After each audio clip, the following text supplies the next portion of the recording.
Bismillahirrahmanirrahim.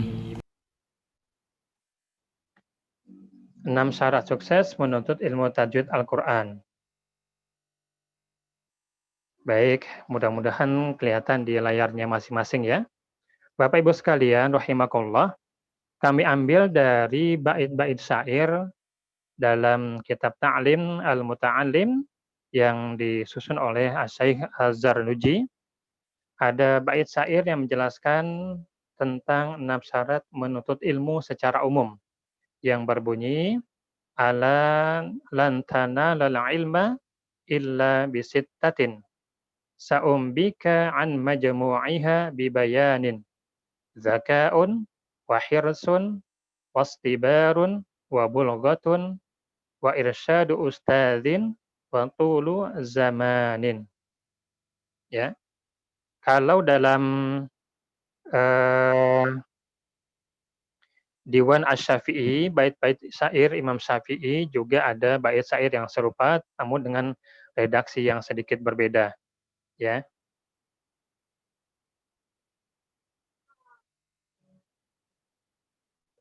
Baik. Apakah sudah semakin jelas untuk layarnya? Ya, nanti tolong admin ya diberitahu agar layarnya semakin jelas. Mudah-mudahan sudah ya. Ala lan tanalal ilma illa bisittatin sa'unbika an majmu'iha bibayanin zaka'un wa hirsun wastibarun wa bulghatun wa irsyadu ustadin wa tulu zamanin. Ya, hati-hati yang lain jangan main layar ya. Ya, ini ada yang kecoret-coret. Ya, baik. Layarnya ditekan saja dibiarkan saja. Baik. Nah, ini 6 syarat menuntut ilmu ya, secara umum. Secara umum ini sudah sangat dikenal sekali ya. Ya, ala lan tanala ilma illa bisittatin. Ketahuilah, ingatlah bahwa ilmu tidak akan didapat, ya ini secara umum ilmu apapun, kecuali dengan 6 hal, illa bisittatin. Sa'unbika an majmu'iha bibayanin, saya akan jelaskan kepada kalian perinciannya. Ya. Yang pertama adalah zakaun, kecerdasan, ya, wa hirsun, wastibarun, wa bulghatun, wa irsadu ustadin wa tulu zamanin. Ya.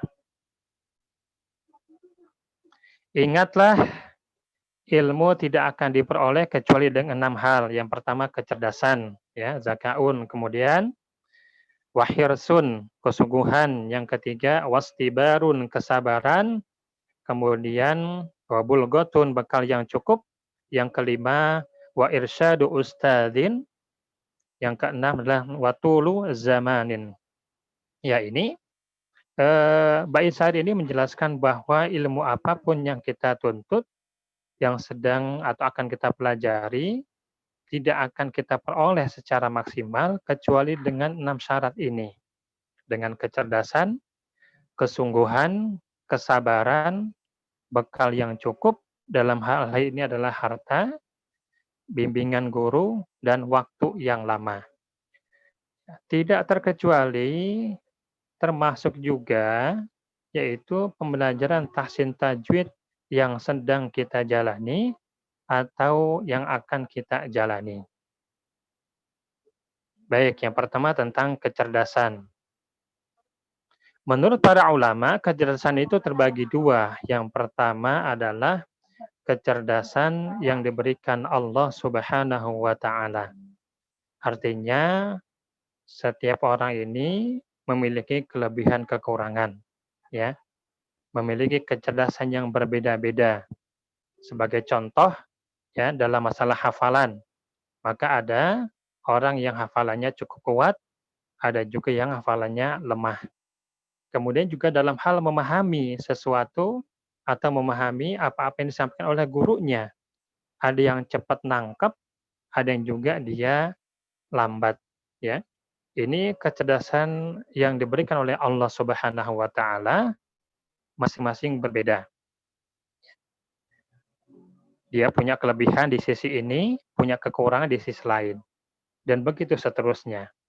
Nah, kemudian yang kedua adalah kecerdasan yang diperoleh dengan usaha.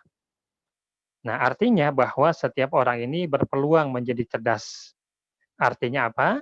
Yang tadinya dia dianggap kurang, ya, dianggap kurang dalam satu sisi, namun dengan usahanya yang bagus, usahanya yang kuat, dia serius, tekun, maka dia akan mendapatkan kecerdasan tersebut, ya. Misalnya dengan mengulang-ulang pembelajaran, ya, sering berlatih, mencatat ilmu yang diperoleh dari gurunya. Ini akan membantu kecerdasan seseorang yang tadinya mungkin dia lemah dengan hafalan karena dia mengulang-ulang terus, maka dia akan memiliki hafalan yang kuat. Yang tadinya dia susah mengucapkan huruf-huruf tertentu, ya, huruf-huruf tertentu, karena sering berlatih dengan usaha yang tekun, yang kuat, dia akan bisa mendapatkan hasil. Dan begitu seterusnya. Jadi kecerdasan ini memang ada yang diberikan oleh Allah SWT, yang setiap orang memiliki kelebihan kekurangan, namun ada juga kecerdasan yang bisa diperoleh dengan usaha, ya, terutama kelemahan-kelemahan, kekurangan-kekurangan yang masing-masing kita miliki. Kalau dengan usaha yang tekun, yang kuat, maka insya Allah dengan izin Allah SWT kita akan peroleh kecerdasan tersebut. Yang kedua adalah yaitu wahirsun, kesungguhan, ya, kesungguhan. Belajar tahsin Al-Qur'an butuh kesungguhan.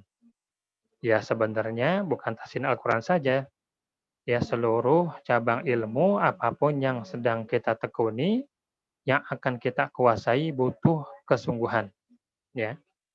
Di sini saya catat, ya, indikator kesungguhan seseorang adalah dalam hal kaitannya belajar tahsin tajwid Al-Qur'an, ini yang pertama adalah indikatornya seseorang yang memiliki kesungguhan adalah rajin hadir ke halaqah tahsin, ya.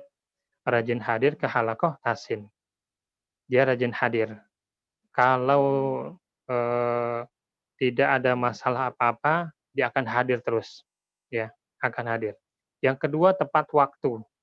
Tepat waktu juga menunjukkan kesungguhan seseorang dalam menuntut ilmu. Kemudian tidak gampang izin, ya, tidak gampang izin. Tidak gampang izin. Nanti memang ketika kita sedang menuntut ilmu, ya, kita sedang belajar tahsin tajwid, ada saja ujian-ujiannya.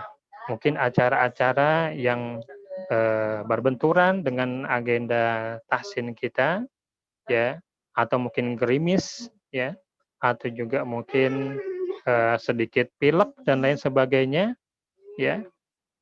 Nah, jadi harus diwaspadai kalau memang tidak menghalangi kita untuk hadir ke halaqah Quran, maka datanglah, sebab tidak gampang izin merupakan indikator kesungguhan seseorang.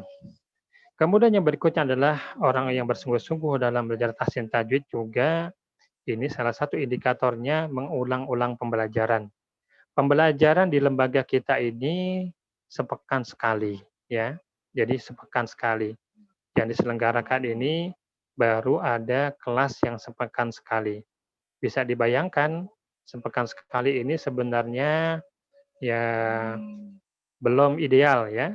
Akan tetapi paling tidak kita sudah memulai untuk segera belajar tahsin tajwid Al-Qur'an. Oleh karenanya orang yang sungguh-sungguh belajar tahsin Al-Qur'an ini akan mengulang-ulang pembelajaran, yaitu apa-apa yang ia dapatkan dari gurunya. Kemudian yang kelima adalah juga ini yang cukup penting, yang menunjukkan kesungguhan seseorang, apalagi terkait dengan pembelajaran tahsin tajwid Al-Qur'an, yaitu dia sering berlatih.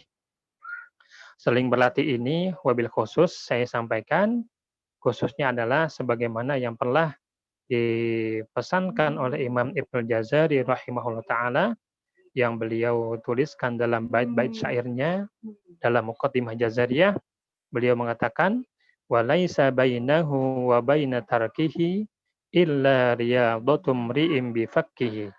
Bahwa tidak ada perbedaan antara orang-orang yang belajar tajwid dan juga yang meninggalkannya, yang tidak belajar tajwid, kecuali latihan seseorang dengan lisannya. Ya, jadi nggak ada bedanya orang yang belajar tajwid dengan yang tidak belajar tajwid, ya, kecuali pada faktor dia sering berlatih, ya, pada lisannya. Tentunya melatih lisan ini dengan bimbingan seorang guru. Karena tanpa bimbingan seorang guru, tentu kita tidak tahu bagaimana melatih lisan kita yang tepat ketika mengucapkan huruf-huruf tertentu. Ya, ha misalkan, ha, ya, kemudian sin dan lain sebagainya, fa, ya. Tanpa bantuan seorang guru tentunya kita akan kesulitan melatih lisan kita. Nah, orang yang sungguh-sungguh belajar tahsin tajwid, maka dia akan sering berlatih, ya, dengan bimbingan seorang gurunya, terus dia mengulang-ulang. Ya, cara bacanya seperti ini, cara mengucapkan huruf ini seperti ini, sifat hurufnya seperti ini, terus dia melatih, ya. Dan dia tidak bosan-bosan, ya, sekalipun dia sering disalahkan dengan gurunya, maka dia meyakini bahwa itu dalam rangka kebaikan dirinya. Berikutnya adalah yang ketiga tentang kesabaran. Kesabaran ini ya ada ruang lingkupnya. Ada ruang lingkup yang membutuhkan kesabaran kita dalam belajar tahsin tajwid Al-Qur'an. Yang pertama, lingkup pribadi. Ya, pasti ada rasa malas, jenuh, agak susah menerima pembelajaran, kesulitan dalam pengucapan. Ini sering dialami oleh para pembelajaran tahsin tajwid Al-Qur'an. Rasa malas, jenuh, susah menerima pembelajaran, ya, kesulitan dalam pengucapan, meniru contoh dari gurunya, ini dibutuhkan kesabaran. Dibutuhkan kesabaran. Bahwa ingat, kita belajar tahsin tajwid ini datang ke sebuah lembaga, datang ke seorang guru dalam rangka mendapatkan perbaikan-perbaikan. Oleh karenanya, ketika kita mendapatkan perbaikan-perbaikan, koreksi-koreksi bacaan, pengucapan suatu huruf, hendaknya kita bersabar, ya, kita bersabar.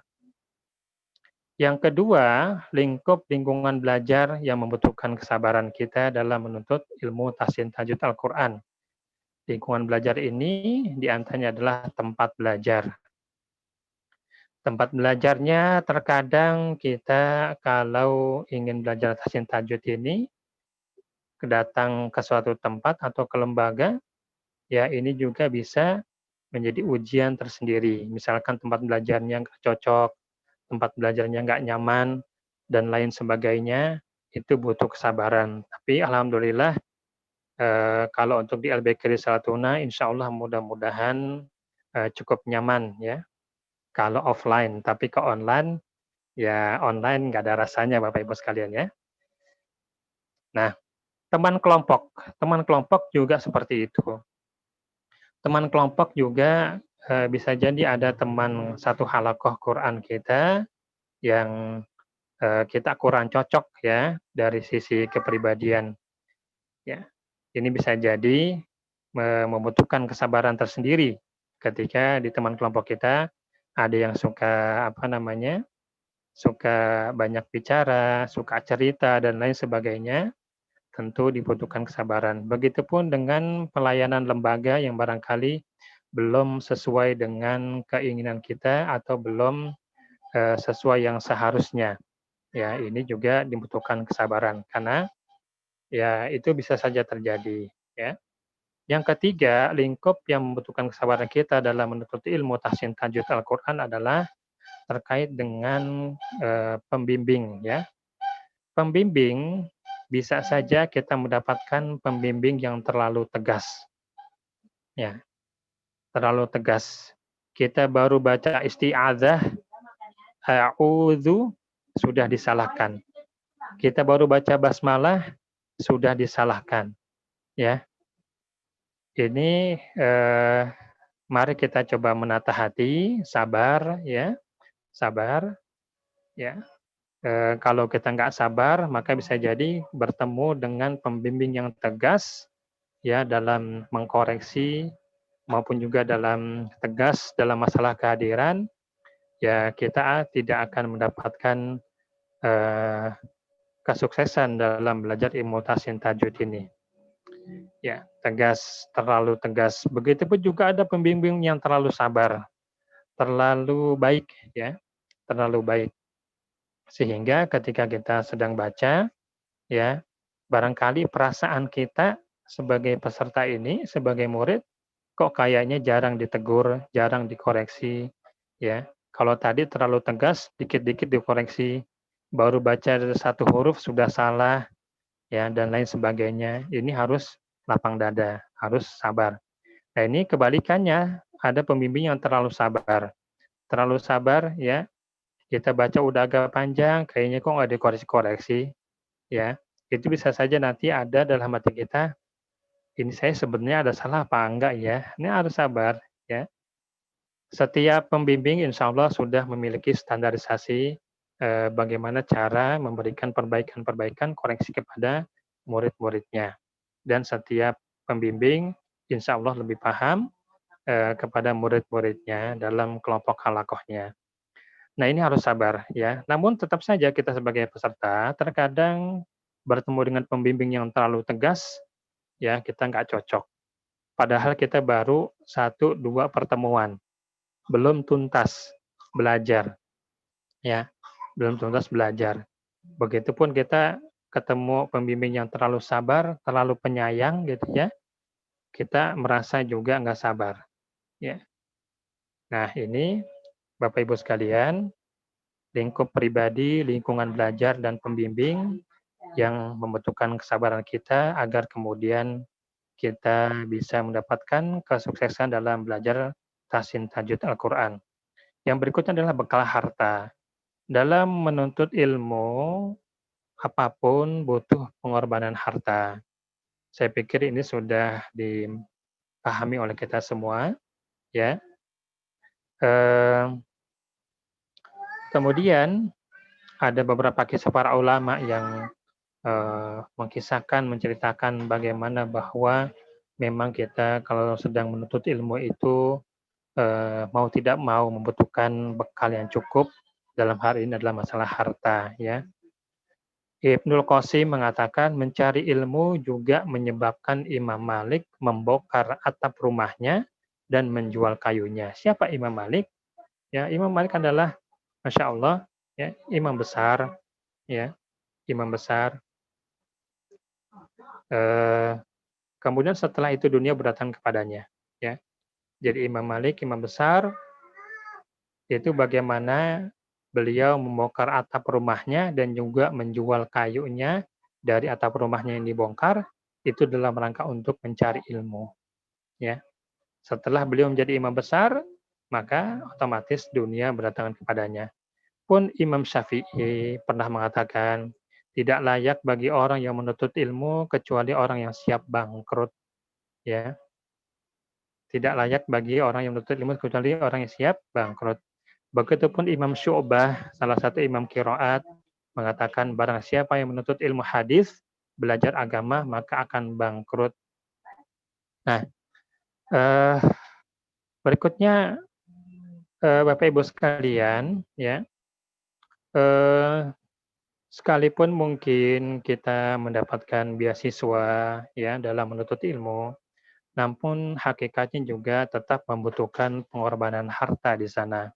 Paling tidak mungkin membutuhkan harta untuk akomodasi, ya, untuk akomodasi, atau mungkin untuk beli pulsa dan lain sebagainya.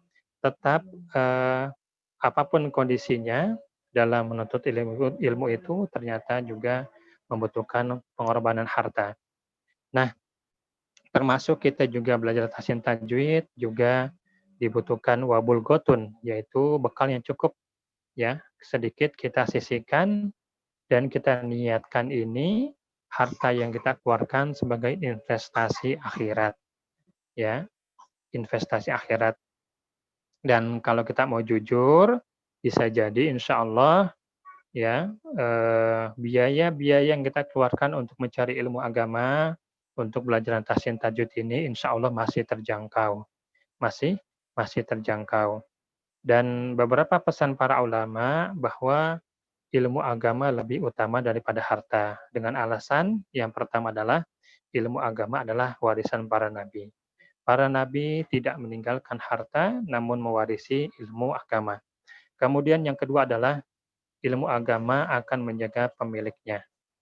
Nah, dalam hal ini, Bapak Ibu sekalian, kita sedang belajar tahsin tajwid, ya.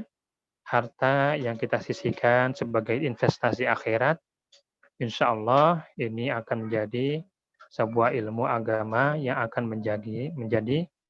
menjaga pemiliknya, menjaga kita semua. Terlebih kita sedang mempelajari tahsin tajwid Al-Quran, mempelajari kalamullah, mempelajari bagaimana membaca Al-Quran yang baik dan benar, sebagaimana bacaan Rasulullah SAW dan juga para sahabatnya.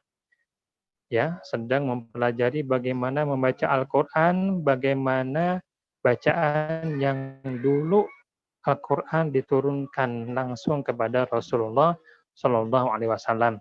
Walaupun tidak 100% kita bisa menyamainya, akan tetapi dengan kita belajar tahsin tajwid, maka insya Allah bacaan kita paling tidak akan mendekati sebagaimana bacaan Al-Quran itu diturunkan. Kemudian juga ilmu yang bermanfaat hanya diberikan kepada hamba yang soleh. Ya, nah Bapak Ibu sekalian yang sudah mendaftarkan dirinya ke lembaga, dalam hal ini ke LBK Desa Latuna, mudah-mudahan kita termasuk dalam golongan hamba-hambanya yang soleh, ya, hamba-hambanya yang soleh. Kenapa? Ilmu yang bermanfaat hanya diberikan kepada hambanya yang soleh. Kemudian ilmu agama akan memberikan manfaat kepada pemiliknya meskipun sudah meninggal dunia, ya, meskipun sudah meninggal dunia. Kita tahu, apalagi yang sedang kita pelajari adalah ilmu Al-Quran, maka bacaan Al-Quran yang baik, bacaan Al-Quran yang sesuai dengan tajwid, apalagi nanti kita bisa ajarkan kepada orang lain, kepada anak kita, ya, kepada tetangga-tetangga kita, ini akan memberikan manfaat yang luar biasa, ya, pada kita setelah meninggal dunia. Dan yang terakhir adalah bahwa ilmu agama itu akan membuat pemiliknya bertambah rasa takut kepada Allah Subhanahu wa taala dan diangkat derajatnya setiap kali bertambah ilmunya. Nah, jadi memang Bapak Ibu sekalian, ilmu apapun tetap membutuhkan pengorbanan, dalam hal ini pengorbanan bekal harta, ya.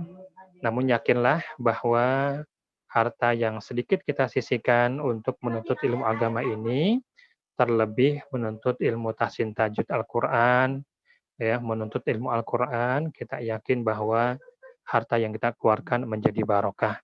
Harta yang kita keluarkan, Allah akan ganti dengan yang lebih baik. Dan Allah tahu, ya, bahwa ternyata ini ada hamba-hambaku yang barangkali, ya, dengan hartanya pas-pasan, namun disisihkan untuk menuntut ilmu agama, untuk menuntut ilmu Al-Quran. Allah Maha tahu. Insya Allah kita yakin nanti Allah akan bantu kita, ya. Allah akan bantu kita. Seperti itu. Insya Allah. Kemudian yang berikut adalah syarat sukses kita menuntut ilmu tahsin tajwid Al-Quran adalah bimbingan guru. Irsyadu ustadzin. Bapak Ibu sekalian rahimakumullah. Membaca Al-Quran adalah dengan tajwid adalah wajib, ya. Barang siapa yang membacanya tidak dengan tajwid secara sengaja, maka ia berdosa. Karena Allah Subhanahu wa taala menurunkan Al-Quran dengan tajwid dan begitulah Al-Quran dengan tajwid sampai kepada kita. Ini adalah bait-bait syair yang ditulis oleh Imam Ibnu Jazari rahimahullah taala yang cukup terkenal. Wal akhdhu bitajwidi hatmul lazimu man lam yusahhihil Qur'ana athimu li'annahu bihil ilahu anzala wa hakadha minhu ilaina wasala. Bahwa membaca Al-Quran itu adalah dengan tajwid wajib, ya. Wal akhdhu bitajwidi hatmun lazim. Membaca Quran dengan tajwid wajib. Man lam yusahhihil Qur'ana asimu. Barang siapa yang membacanya tidak dengan tajwid secara sengaja, ini catatannya, maka ia berdosa. Loh Ustadz, memang ada yang baca Quran dengan sengaja, tidak dengan tajwid. Tentunya bagi mereka yang sudah belajar, pasti tidak sengaja, ya, pasti tidak mungkin secara sengaja. Namun penjelasan para ulama adalah bahwa orang yang membaca Quran tidak dengan tajwid secara sengaja, yaitu mereka yang tidak mau belajar. Kenapa? Ketika kita tidak mau belajar, tidak mau memperbaiki bacaan kualitas Al-Quran kita, maka kita akan jatuh kepada kesalahan demi kesalahan ketika membaca Al-Quran. Ya, mulai dari kesalahan yang ringan sampai kesalahan yang fatal. Kesalahan yang tidak merubah arti sampai kesalahan yang merubah arti. Tentunya hal ini tidak diinginkan oleh kita. Nah, maka orang yang tidak belajar tahsin tajwid itu termasuk kategori yang secara sengaja membaca Quran tidak dengan tajwid. Dan dia akan asimu, akan berdosa. Nah, oleh karenanya Rasulullah SAW pernah bersabda bahwa orang yang terbata-bata mendapatkan 2 pahala. Siapa dia? Penjelasan sebagian ulama bahwa yang terbata-bata ketika sedang belajar. Ketika sedang belajar, ya, maka dapat 2 pahala. Pahala mengucapkan huruf-huruf Al-Quran, yang kedua adalah pahala dia berupaya untuk membaca lebih baik karena sedang belajar. Tapi kalau tidak belajar, tidak sedang belajar, tentunya dia tidak termasuk kategori dalam hadis tersebut, ya.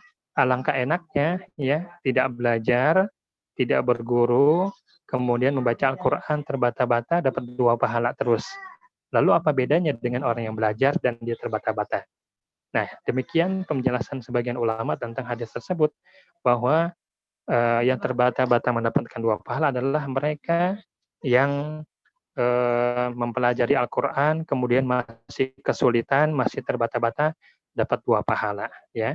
Sementara yang tidak belajar dan terus terbata-bata dan terus salah demi kesalahan, tentunya tidak termasuk kategori hadis tersebut. Oleh karenanya Bapak Ibu sekalian,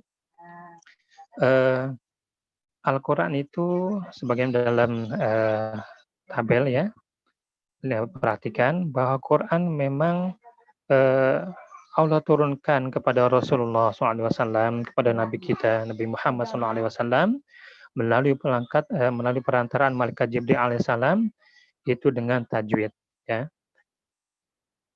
Kemudian Rasulullah SAW mengajarkan para sahabat juga dengan tajwid. Para sahabat Nabi SAW mengajarkan para ulama, generasi setelahnya juga dengan tajwid. Dan para ulama Quran mengajarkan kita semua juga dengan tajwid. Oleh karenanya siapapun di antara kita yang membaca Al-Quran ketika tidak dengan tajwid, maka akan diketahui oleh mereka yang memahami tajwid. Dan kita membaca Al-Quran itu salah satu penjagaan Allah Subhanahu wa Ta'ala akan kemurnian Al-Quran Al-Karim dari sisi membacanya. Sebagaimana Allah Subhanahu wa Ta'ala jelaskan, inna nahnu nazzalna dzikra wa inna lahu lahafidun. Kami turunkan Al-Quran, kami juga yang menjaganya. Maksudnya adalah Allah turunkan Quran dengan tajwid, juga Allah jaga juga Quran ini dengan kualitas bacaan yang bertajwid. Di antaranya tadi, ya, bahwa Rasulullah mengajarkan para sahabat, para ulama kepada kita semua itu dengan tajwid. Ya, jadi Bapak Ibu sekalian rahimakumullah, Quran yang turun kepada kita sama dengan Quran yang turun kepada Rasulullah SAW, yaitu dengan tajwid. Lalu bagaimana kriteria guru Al-Quran yang direkomendasikan? Bapak Ibu sekalian rahimakumullah, berdasarkan pengalaman kami berguru kepada beberapa guru Al-Quran dan juga pengalaman kami bergelut dalam bidang tahsin tajwid Al-Quran, maka kami simpulkan ya bahwa guru Al-Quran yang direkomendasikan untuk belajar ya, kita untuk tahsin tajwid adalah guru yang pertama memiliki sanad yang bersambung ke Rasulullah Shallallahu Alaihi Wasallam. Apa itu sanad? Sanad adalah sandaran atau istilahnya silsilahnya jelas. Jadi silsilah seseorang belajar Al-Quran itu menyambung sampai ke Rasulullah Shallallahu Alaihi Wasallam. Ya, sebahagian kita mungkin sudah sering mendengar dengan istilah sanad ini ya. Jadi kriteria guru Al-Quran yang direkomendasikan buat kita adalah yaitu guru yang memiliki sanad. Orang yang memiliki sanad ini tidak mudah bagus sekalian karena dia harus hafal 30 juz mutqin, 30 juz dengan baik dan lancar dan sudah diuji oleh gurunya dan bacaannya juga sudah bagus banget ya. Seperti itu. Baru nanti diberikan sanad oleh gurunya. Dan alhamdulillah LBQ Risalatuna ini kita memiliki guru besar sekaligus ketua pembina yayasan Cahayukan Jakarta, ketua pembinanya, ketua pembina kami yaitu guru kami Al-Ustadz Kyai Haji Esfendi Anwar LC Al-Hafidh dan juga Ustazah Mukhlisah Hafidhah. Beliau adalah guru besar kami di LBQ Risalatuna yang mana guru-guru LBQ Risalatuna semuanya belajar langsung, talaki langsung kepada beliau-beliau. Ya, ini alhamdulillah. Jadi di lembaga kita, kalau kami sampaikan alhamdulillah ini di bawah naungan bimbingan Al-Ustadz Effendi Anwar SI Al-Hafidh dan juga Ustazah Mukhlisah Hafidhah yang insya Allah sudah memiliki sanad yang tersambung kepada Rasulullah SAW. Kemudian yang kedua, kalau kita susah mencari guru yang bersanad, ya karena memang ini langka ya, walaupun sudah banyak sekarang, tapi dibandingkan dengan jumlah kaum muslimin yang mau belajar Quran itu tidak mencukupi. Dan tidak mungkin juga orang yang memiliki sanad ini ya harus melayani kelas-kelas pemula, ya tidak mungkin. Ya, tentu waktunya tidak cukup dan juga kesempatan yang ada sangat tidak mungkin.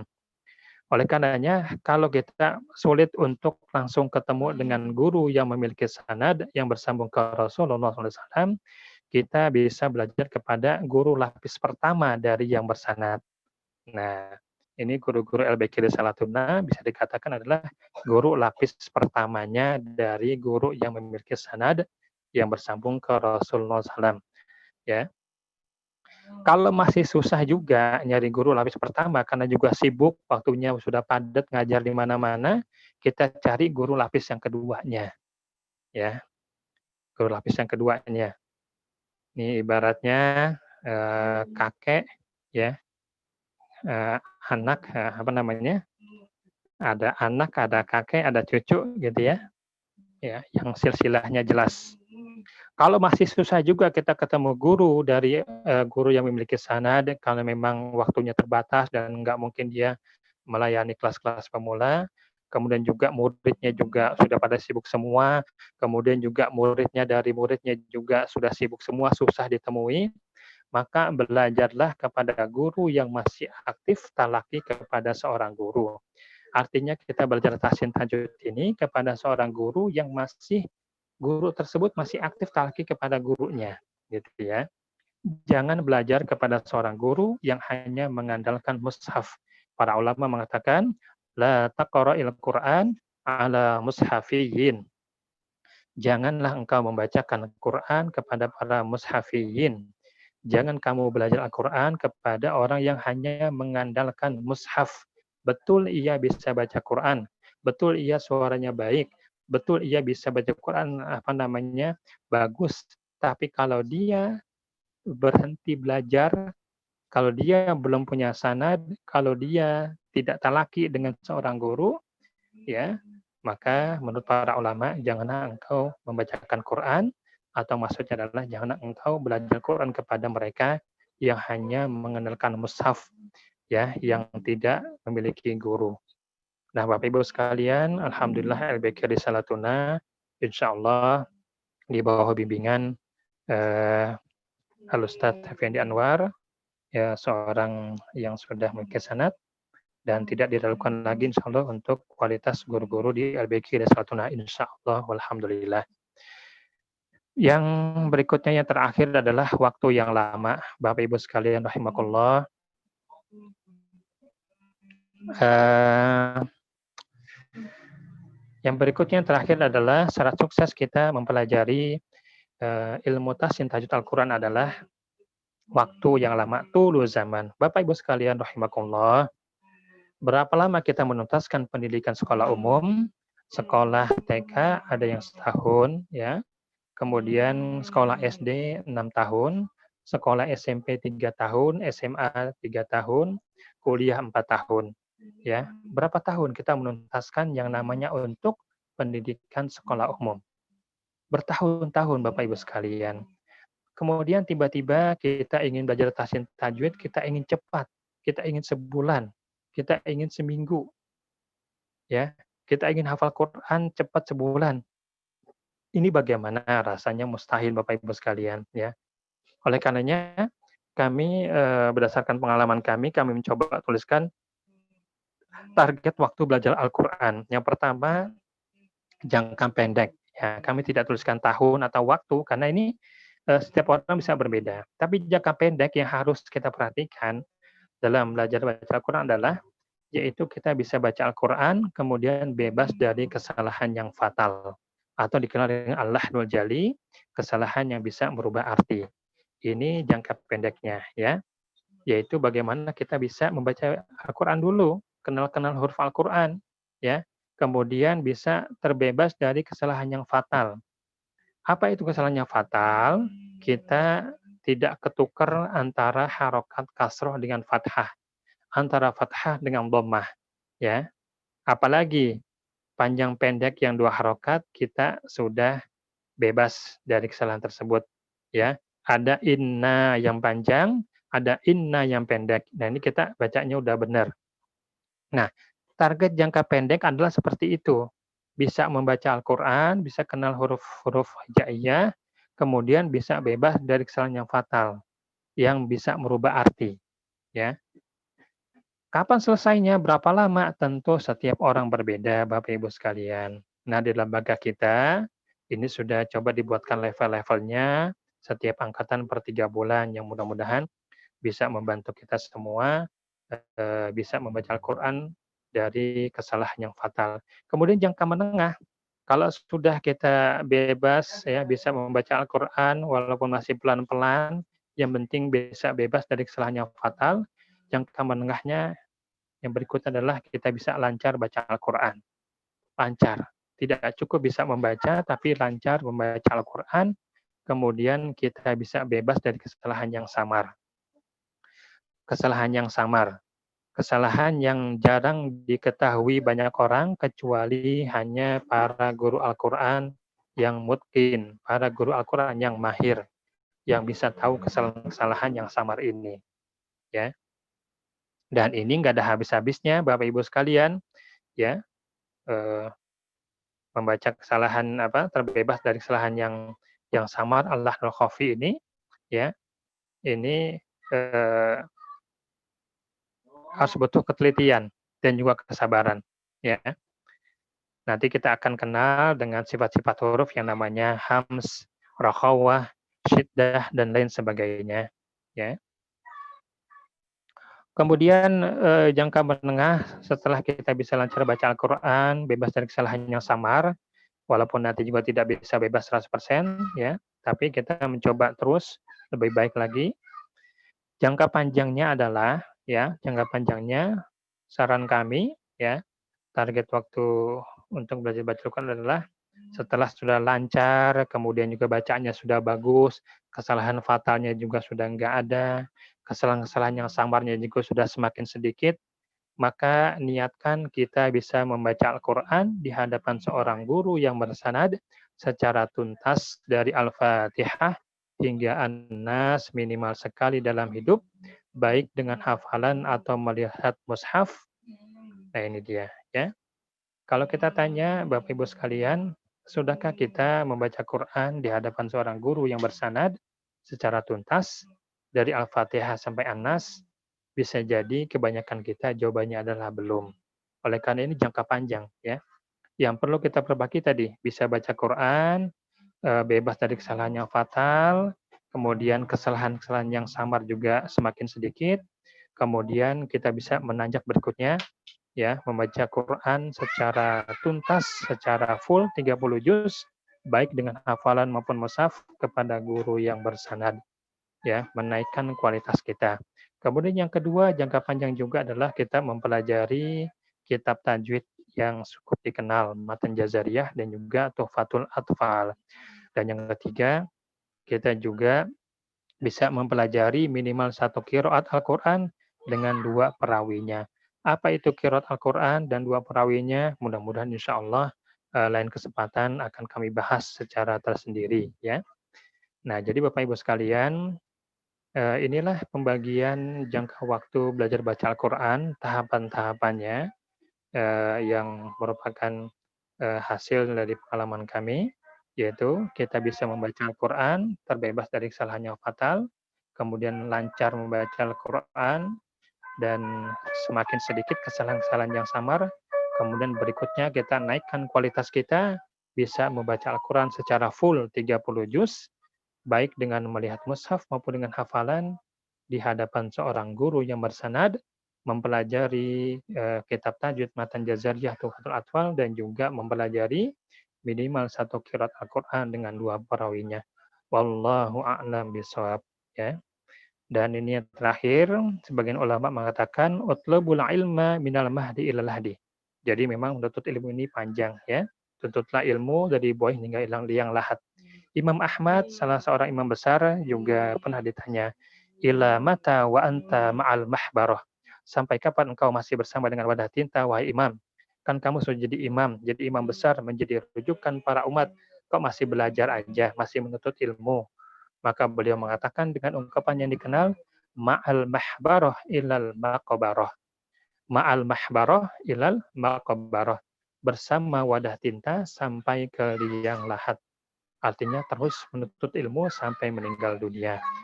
Kemudian yang berikutnya, perlu kita tahu juga bagaimana talakinya para ulama terdahulu kepada gurunya. Seorang ulama pakar tafsir dari kalangan tabi'in yang bernama Mujahid bin Jabr, ya, beliau menyetorkan hafalan kepada Ibnu Abbas sekitar 30 kali khatam, ya, 30 kali khatam. Kemudian juga salah satu imam qiraat, Imam Qalun, berguru kepada Imam Nafi' selama 20 tahun, ya. Kemudian sampai Imam Nafi' ini bosan kepada Imam Qalun. Bosan dalam tanda kutip. Beliau mengatakan, sampai kapan engkau talaki kepadaku? Udah, kamu duduk di sana. Kamu duduk di sebelah sana, nanti akan aku kasih murid kepada kamu. Ya. Jadi bagaimana para ulama terdahulu mengajarkan bahwa kita memang harus memahami nuntut ilmu itu tulu zaman, waktunya panjang.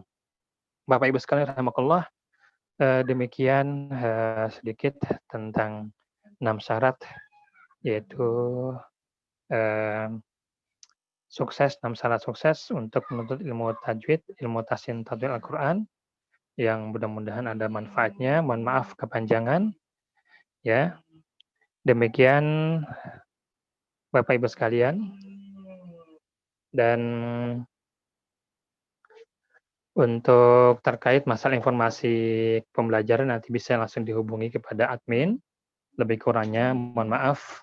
Dan sekali lagi kami ucapkan ahlan wa sahlan kepada Bapak Ibu sekalian yang baru bergabung di LBK Risalatuna, dan juga Bapak Ibu yang tetap setia membersamai kami, ya, para peserta lama di LBK Risalatuna. Mudah-mudahan Allah kumpulkan kita di surganya, ya, sebagaimana Allah kumpulkan kita dalam halaqah Al-Quran. Amin amin ya rabbal alamin. Wassalamualaikum warahmatullahi wabarakatuh.